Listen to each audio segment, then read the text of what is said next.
Assalamualaikum warahmatullahi wabarakatuh. Puji syukur senantiasa kita ucapkan kehadiran Allah Subhanahu wa Ta'ala, karena begitu banyak nikmat dan rahmat yang telah diberikan oleh kita. Salawat serta salam kita hadiahkan kepada Nabi kita Muhammad Sallallahu Alaihi Wasallam, supaya kita mendapatkan syafaat di akhir zaman nanti. Amin. Baiklah, di sini saya akan mempresentasikan salah satu mata kuliah saya, yaitu kontrak bisnis syariah, yaitu tentang tahapan perancangan kontrak bisnis syariah.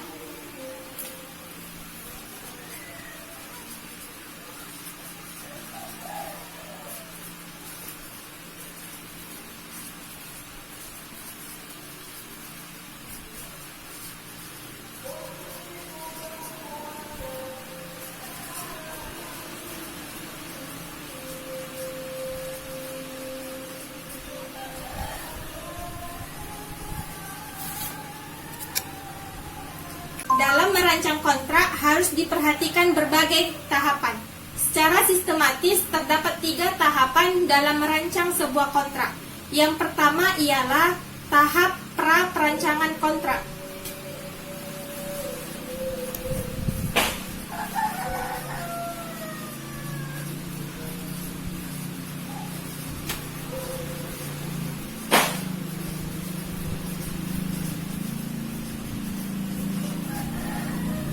Adapun tahapan yang kedua ialah tahap perancangan kontrak.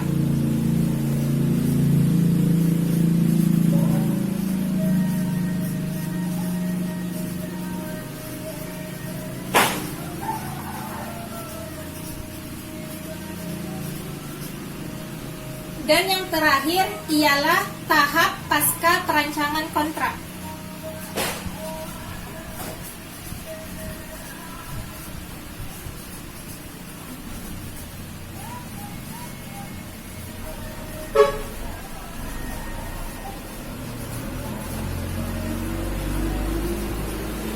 Baiklah, saya jelaskan bagian yang pertama. Tahap pra-perancangan kontrak merupakan tahap sebelum kontrak dirancang dan disusun. Terdapat 4 hal yang diperhatikan dalam hal ini, yaitu 1. Identifikasi para pihak.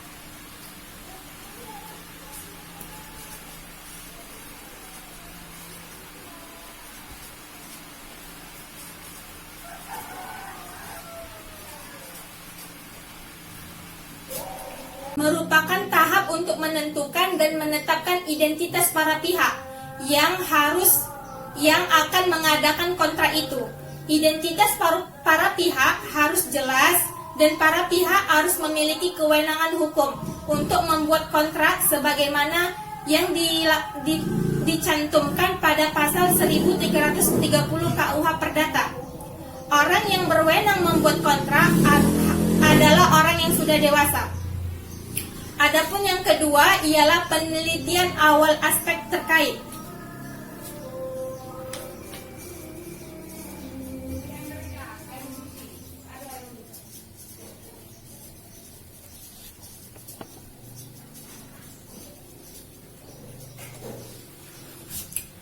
Penelitian awal aspek terkait diteliti beberapa aspek yang berkaitan dengan kondisi politik dalam negeri para pihak, sistem hukum, dampak sosial, dan aspek ekonomi.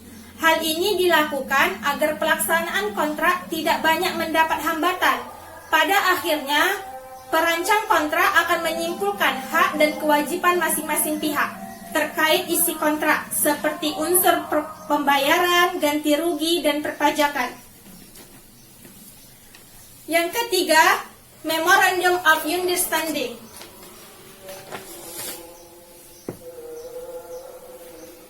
Pembuatan Memorandum of Understanding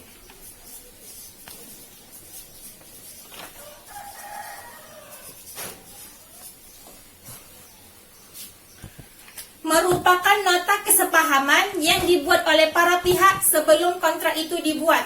Secara terperinci, Memorandum of Understanding memuat berbagai kesepakatan para pihak dalam berbagai bidang, seperti bidang investasi, pasar modal, pengembangan pendidikan, kesepakatan dalam bidang ekonomi, dan lain-lain. Bentuk mau ini dalam praktik dapat berbentuk nota kesepahaman, nota kesepakatan, perjanjian pendahuluan, dan lain-lain. Yang terakhir ialah perundingan atau negosiasi.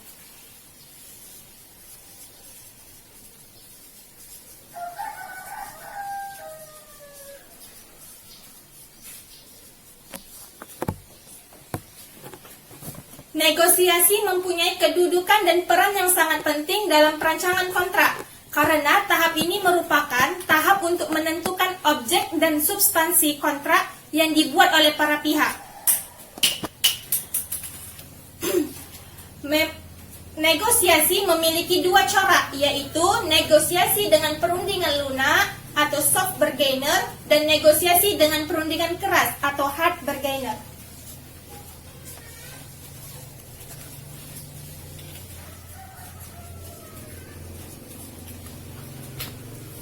Negosiasi dengan perundingan lunak banyak dilakukan di lingkungan keluarga, antara sahabat dan sebagainya, yang bertujuan untuk membina hubungan baik.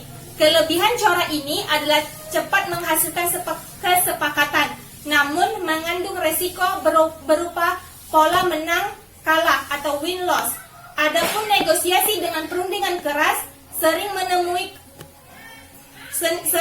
menemui kebuntuan lantaran adanya tekanan dan ancaman, terutama pada situasi di mana perundingan keras saling bertemu.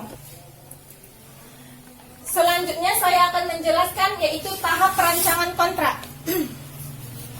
Tahap perancangan kontrak ialah perancangan kontrak yang memerlukan ketelitian dan kejelian para pihak maupun notaris. Tahap ini terbagi dari perumusan dan pembuatan naskah kontrak.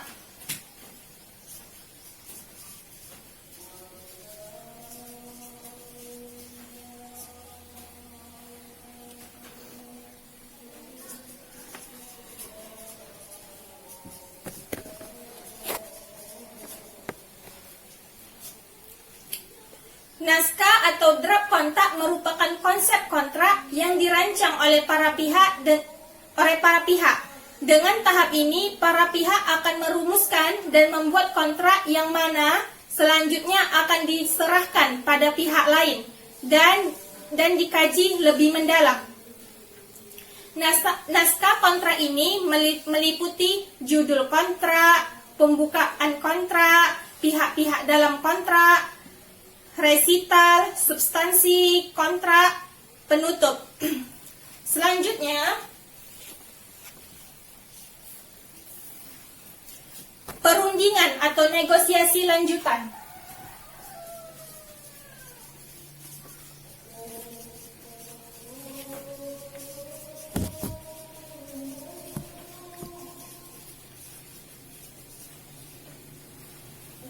Setelah para pihak selesai membuat naskah kontrak, maka naskah kontrak ini akan ditukar.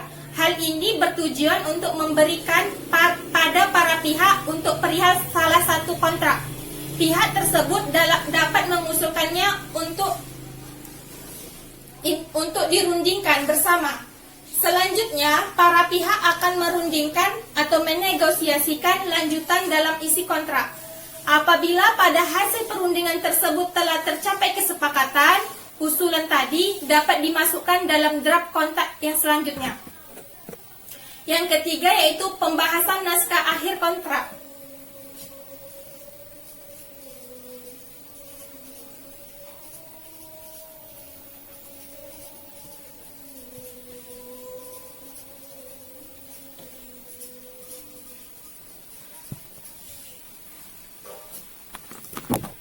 Pembahasan naskah akhir kontrak merupakan tahap penyelesaian akhir, yaitu upaya membereskan atau menyudahi naskah kontrak yang dibuat oleh para pihak dan telah menyetujui naskah kontrak yang telah dirancang, baik oleh salah satu pihak maupun secara bersama oleh para pihak. Yang terakhir yaitu penandatanganan naskah hasil kontrak.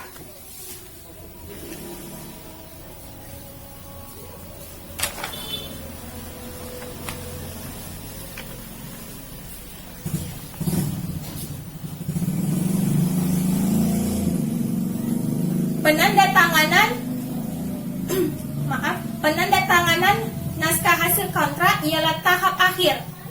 Bagian akhir ialah wujud persetujuan antara para pihak atas segala substansi kontrak yang dibuat oleh para pihak. Baiklah, saya akan menjelaskan tahapan yang ketiga, yaitu tahap pasca perancangan kontrak. Setelah selesai tahap pra dan tahap perancangan kontrak, naskah telah ditandatangani oleh para pihak, maka akan memasuki tahap pasca perancangan kontrak. Tahap ini meliputi tahap pelaksanaan, tahap penafsiran, dan tahap penyelesaian sengketa.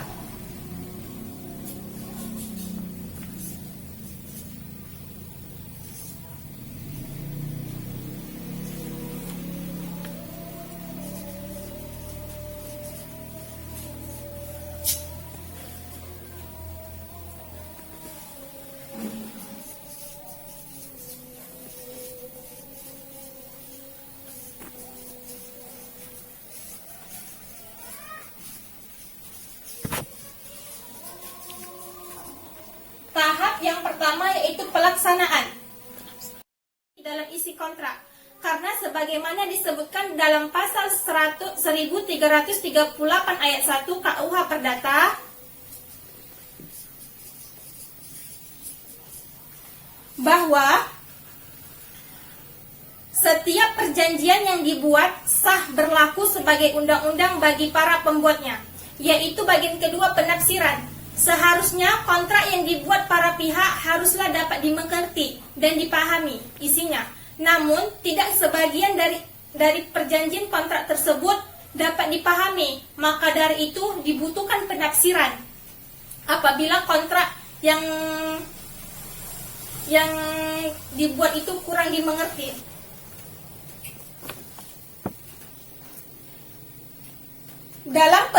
Dalam pengimplementasian kontrak terdapat kata-kata atau kalimat yang membingungkan sehingga menimbulkan hambatan untuk mewujudkan maksud dan tujuan para pihak.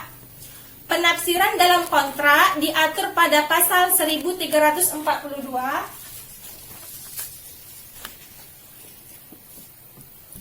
KUH Perdata. Disebutkan bahwa apabila suatu kontrak memiliki kata-kata yang jelas, maka tidak diperkenankan untuk menyimpang daripadanya dengan jalan penafsiran.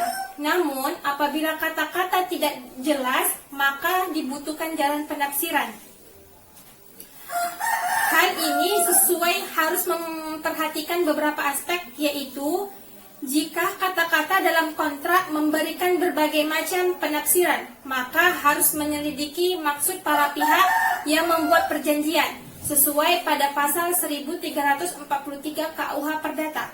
Yang kedua yaitu jika suatu janji memberikan berbagai macam penafsiran, maka harus diselidiki pengertian untuk memungkinkan perjanjian itu dapat dilaksanakan sesuai dengan pasal 1344 KUH Perdata.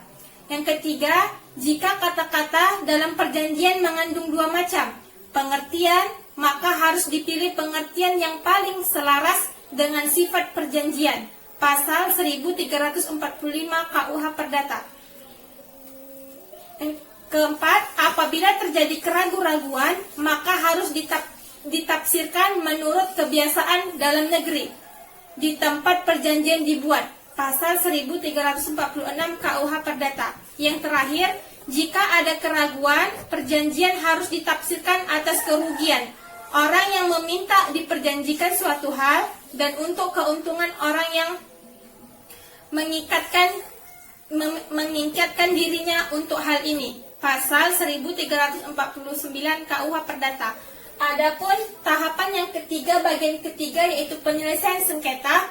Dalam pelaksanaan kontrak tidak menutup kemungkinan terjadinya sengketa. Dalam hal ini, para pihak bebas menentukan cara yang akan ditempuh. Penyelesaian sengketa biasanya diatur secara tegas dan kontrak. Secara garis besar, penyelesaian sengketa dibagi dua, yaitu melalui pengadilan dan jalan di luar pengadilan atau non litigasi seperti mediasi, negosiasi, dan arbitrase. Sekian dari penjelasan tahap perancangan kontrak bisnis syariah saya. Semoga bisa dimengerti. Mohon maaf apabila terjadi kesalahan.